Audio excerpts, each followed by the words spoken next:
Hello नमस्कार good morning दोस्तों, गुरुकुल परिवार में आप सभी का दिल खोल कर स्वागत है। भले ही जेब खाली हो लेकिन मना करते नहीं देखा, मैंने इस दुनिया में पापा से अमीर कोई दूसरा नहीं देखा। दोस्तों, पापा अमीर हो या गरीब हो लेकिन अपने बच्चों के लिए हमेशा बादशाह ही होता है। इसलिए दोस्तों, अपने माँ पापा की कदर किया करो और जल्दी से कामयाब होकर उनकी आंखों के सपनों को पूरा करना। तो आइए दोस्तों, हमारी आज की क्लास का श्री गणेश करते हैं। आज की करंट अफेयर से जितने भी इंपॉर्टेंट क्वेश्चन बढ़ेंगे वो सारे हम यहाँ पर करेंगे। तो दोस्तों, हमारा यहाँ से पहला ही क्वेश्चन है, हाल ही में राष्ट्रीय पंचायती राज दिवस कब मनाया गया? तो दोस्तों, अभी हाल ही में राष्ट्रीय पंचायती दिवस कब मनाया गया? राष्ट्रीय पंचायती दिवस कब मनाया गया? तो दोस्तों, ये 24 अप्रैल को मनाया गया। 24 अप्रैल को अभी हाल ही में राष्ट्रीय पंचायती दिवस मनाया गया। दोस्तों, भारत में पंचायती राज कब आया था? तो ये 24 अप्रैल 1993 को भारत में पंचायती राज आया था। भारत में पंचायती राज आया था और दोस्तों, उसके बाद से हर साल 24 अप्रैल को राष्ट्रीय पंचायती दिवस मनाया जाता है। दोस्तों, जो पंचायती राज है इसके अंदर ये 3 लेवल का होता है। दोस्तों, इसके अंदर एक समिति थी, बलवंत राय मेहता समिति, और दोस्तों इस समिति की सिफारिश पर जो पंचायती राज है उसको त्रिस्तरीय किया गया। तो दोस्तों, जैसे सबसे छोटी इकाई जो होती है पंचायती राज की, सबसे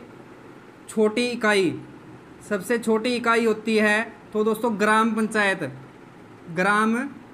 पंचायत होती है, जो दोस्तों ग्राम लेवल पर होती है। और दोस्तों, इसकी जो मध्यम इकाई होती है दोस्तों, वो होती है पंचायत समिति होती है, जो ब्लॉक लेवल पर होती है। और दोस्तों, इसकी जो शीर्ष की इकाई होती है, इसकी जो सबसे बड़ी शीर्ष इकाई होती है तो दोस्तों वो होती है जिला परिषद, जो डिस्ट्रिक्ट लेवल पर होती है। तो पंचायती राज जो है वो त्रिस्तरीय होता है। बलवंत राय मेहता समिति की सिफारिश पर जो पंचायती राज है उसको त्रिस्तरीय किया गया। जो सबसे छोटी इकाई होती है, जो ग्राम लेवल पर होती है, ग्राम पंचायत होती है। और दोस्तों, जो इसकी मध्यम इकाई होती है, जो ब्लॉक लेवल पर होती है, वो पंचायत समिति होती है। और दोस्तों, जो इसकी शीर्ष की इकाई होती है, सबसे बड़ी जिला परिषद, जो डिस्ट्रिक्ट लेवल पर होती है। और दोस्तों, यहाँ से क्वेश्चन बन सकता है कि पूछ लिया जाए, हरियाणा में पंचायती राज कब आया था? हरियाणा में पंचायती राज कब आया था? तो दोस्तों, ये 22 अप्रैल 1994 को हरियाणा में पंचायती राज आया था। और दोस्तों, जब हरियाणा में पंचायती राज आया उस समय हरियाणा के सीएम चौधरी भजन लाल थे। और दोस्तों, जिनको आधुनिक हरियाणा का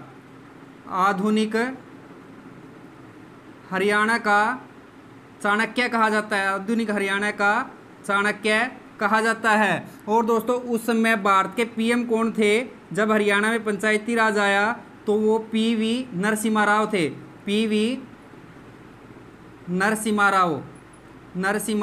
राव थे। दोस्तों, इन्हें 12 भाषाओं का ज्ञान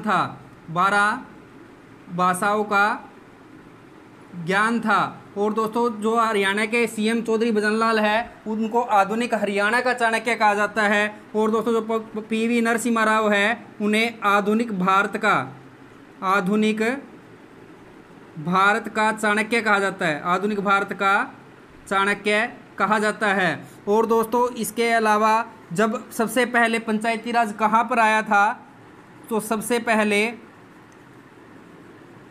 पंचायती राज कहाँ पर आया था? तो दोस्तों, ये राजस्थान में आया था। राजस्थान के नागौर में पंचायती राज आया था। नागौर में कब आया था दोस्तों?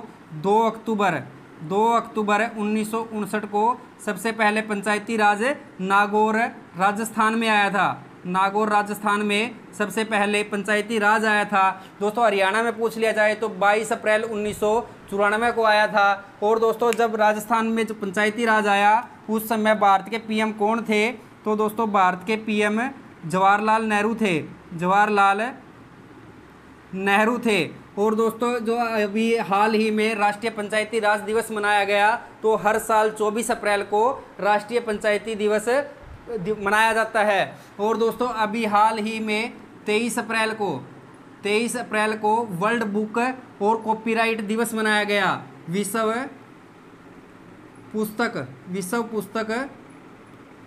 और कॉपीराइट दिवस मनाया गया।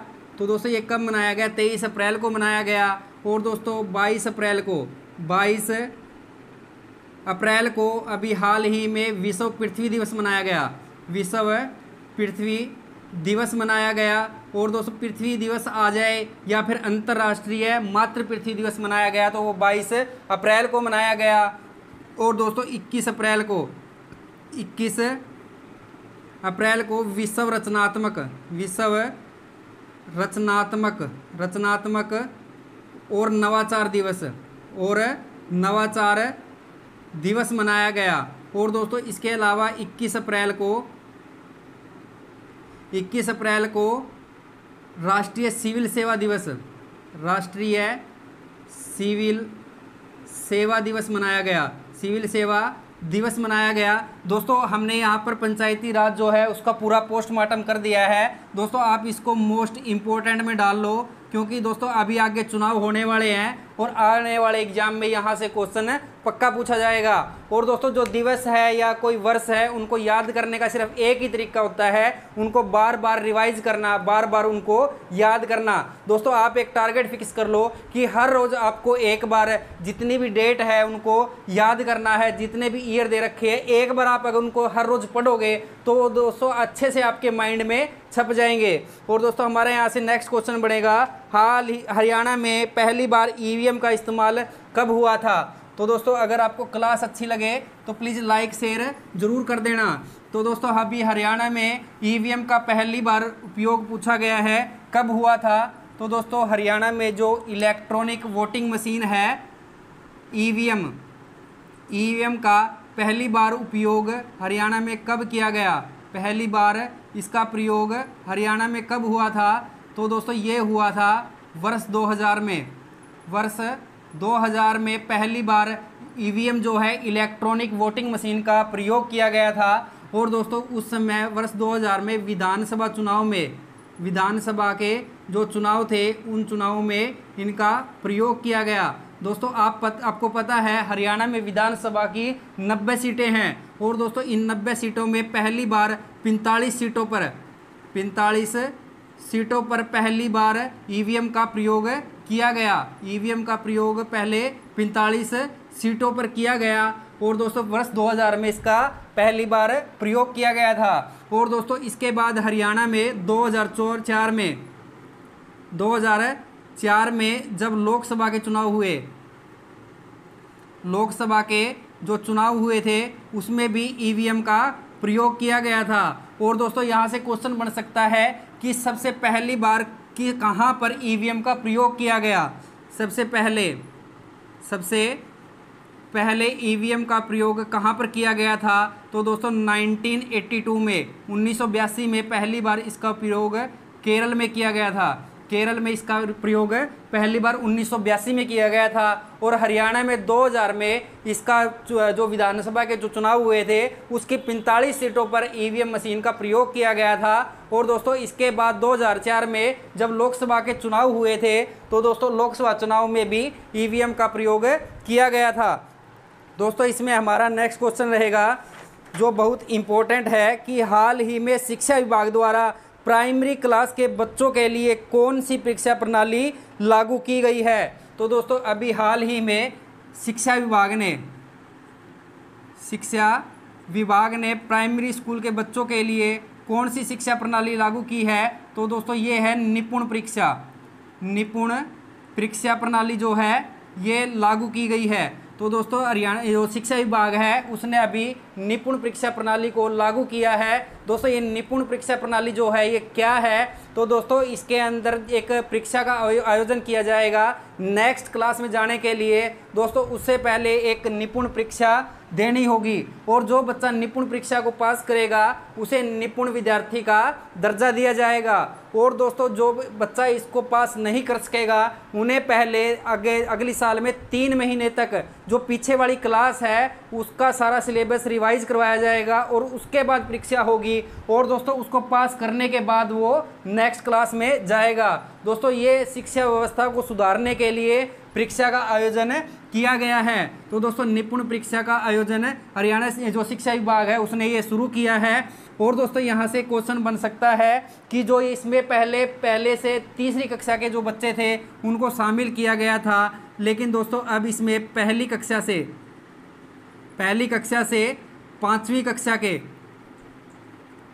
कक्षा के बच्चों को शामिल किया गया है। पहली कक्षा से 5वीं कक्षा के बच्चों तक को इनको इसमें शामिल किया गया है। और दोस्तों हरियाणा शिक्षा विभाग की बात करें तो हरियाणा शिक्षा विभाग की बात करें तो दोस्तों इसकी स्थापना कब हुई थी? तो दोस्तों इसकी स्थापना 1969 में हुई थी। और दोस्तों इसका हेडक्वार्टर जो था वो पहले चंडीगढ़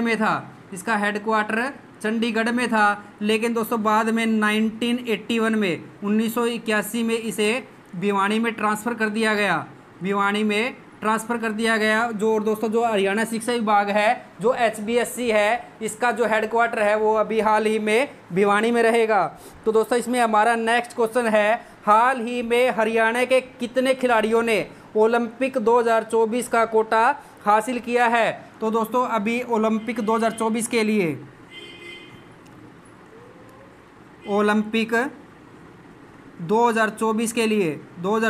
लिए हरियाणा के कितने खिलाड़ियों ने कोटा लिया है? तो दोस्तों ये 3 खिलाड़ियों ने अभी हाल ही में जो ओलंपिक 2024 होंगे इसके लिए कोटा हासिल किया है। दोस्तों इन 3 खिलाड़ियों में जो हरियाणा की नामी पहलवान है विनेश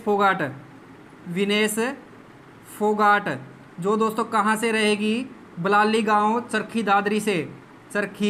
दादरी से रहेगी। और दोस्तों दूसरे नंबर पर जो है अंशु मलिक रहेगी। अंशु मलिक दोस्तों ये कहाँ से है? ये जींद से रहेगी। और दोस्तों जो तीसरे नंबर पर खिलाड़ी है रीतिका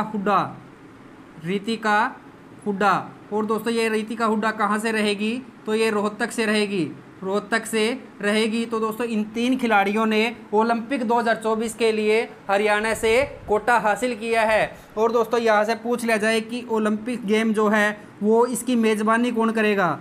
ओलंपिक जो 2024 होगा इसकी मेज़बानी कौन करेगा? तो दोस्तों पेरिस फ्रांस इसकी मेज़बानी करेगा। और दोस्तों ये कब से कब तक खेले जाएंगे? तो दोस्तों ये 16 जुलाई से 11 अगस्त तक ओलंपिक्स खेलों का आयोजन होगा। और दोस्तों ये इनकी जो मेज़बानी है ओलंपिक 2024 की वो कौन करेगा? तो पेरिस फ्रांस करेगा। और दोस्तों इसके लिए हरियाणा के 3 खिलाड़ियों ने कोटा हासिल किया है। और दोस्तों इसमें जो है हरियाणा की जो विनेश फोगाट है जिनका संबंध चरखी दादरी से है, अंशु मलिक है जो जींद से रहेगी, और दोस्तों रीतिका हुड्डा जो रोहतक से रहेगी। दोस्तों इसमें हमारा नेक्स्ट क्वेश्चन है, हाल ही में हरियाणा भ्रष्टाचार निरोधक ब्यूरो के अतिरिक्त पुलिस महानिदेशक के रूप में किसे नियुक्त किया गया है? तो दोस्तों हरियाणा एंटी करप्शन ब्यूरो के डायरेक्टर जनरल ऑफ पुलिस किसे बनाया गया है? तो दोस्तों ये अमिताभ सिंह ढिल्लों को बनाया गया है अतिरिक्त पुलिस महानिदेशक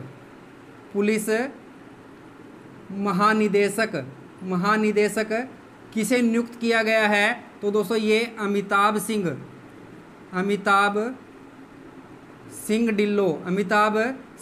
ढिल्लों को नियुक्त किया गया है। तो दोस्तों जो हरियाणा के एंटी करप्शन ब्यूरो है उसके additional director general of police किसे बनाया गया है? अमिताभ सिंह ढिल्लों को बनाया गया है। दोस्तों अमिताभ सिंह ढिल्लों जो है 1997 बैच के आईपीएस अधिकारी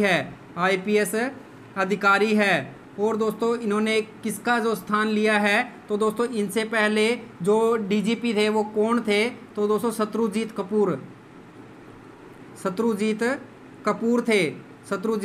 कपूर थे। और दोस्तों इन्होंने शत्रुजीत कपूर जी का जो है स्थान लिया है। और जो शत्रुजीत कपूर है ये 1990 बैच के अधिकारी है। तो दोस्तों अभी additional director general of police Amitabh Singh Dhillon को बनाया गया है और इन्होंने शत्रुजीत कपूर का स्थान लिया है। तो दोस्तों ये हमारी आज की क्लास थी। आज की करंट अफेयर से जितने भी इंपॉर्टेंट क्वेश्चन बन सकते थे वो सारे हमने यहाँ पर कर लिए हैं। दोस्तों हर रोज़ शाम को 6 बजे आपको यहाँ पर एक क्लास मिलती रहेगी। दोस्तों आप वीडियो को ज़्यादा से ज़्यादा लाइक करना और इसको शेयर करना। दोस्तों हर रोज़ शाम को 6 बजे एक क्लास आपको यहाँ पर मिलती रहेगी। तो कल फिर मिलते हैं दोस्तों। लव यू दोस्तों। जय हिंद, जय भारत।